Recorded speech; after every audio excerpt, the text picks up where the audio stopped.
Hi guys! For today's video, i-update ko lang kayo dahil may announcement si SSS.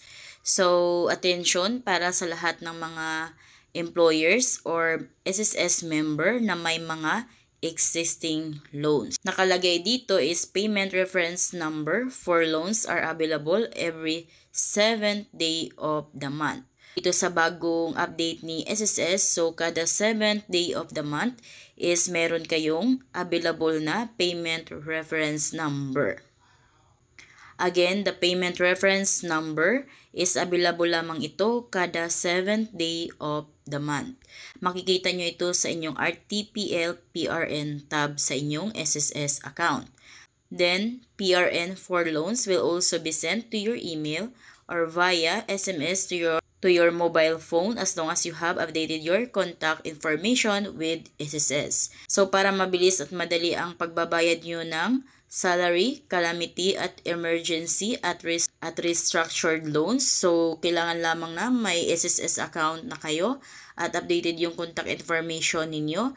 At para makapagbayad kayo, you have downloaded or printed out the system generated PRN every 7th of the month to be used when paying your loan amortization.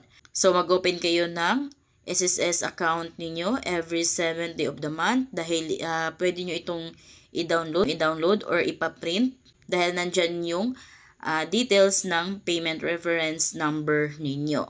Then dito, you meet the deadline for payment of loans on the last day of the following the applicable month. So alam nyo na yan. Next is you have present the PRN loans printout or text message. So kung kayo ay pupunta sa SSS, pag naubos na yung printout form nila para makapagbayad kayo ng mga loans ninyo. So kailangan nyo na mag-provide ng mga printout or text message ng PRN loans ninyo. So, sa ngayon, may mga form pa si SSS sa kanilang SSS branch.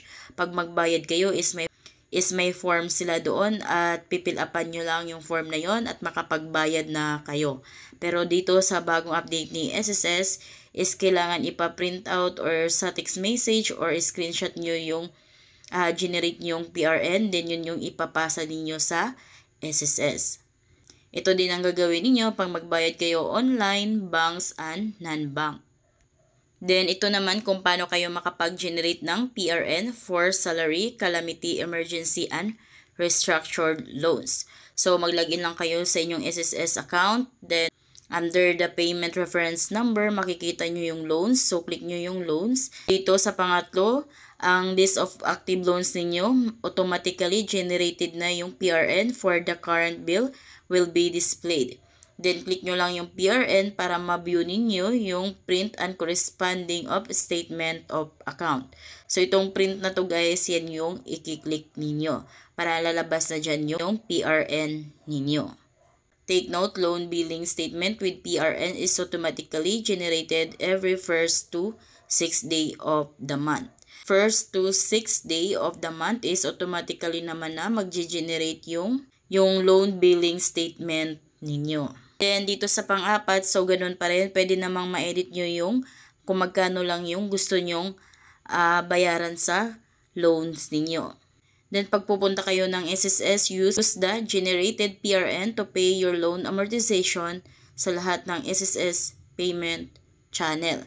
Then, take note, ayan, so ito lang yung wala dito, itong educational assistance loans. Ito lang yung hindi pa pwedeng makapagbayad online. Still, sa mismong SSS pa rin kayo makapagbayad ng inyong educational assistance loans. So, yun lang yung bagong update dito guys sa pagbabayad ng inyong mga loans. So, kung kayo ay bago sa aking vlog, please consider to subscribe para updated kayo lagi sa mga videos ko. Thank you for watching!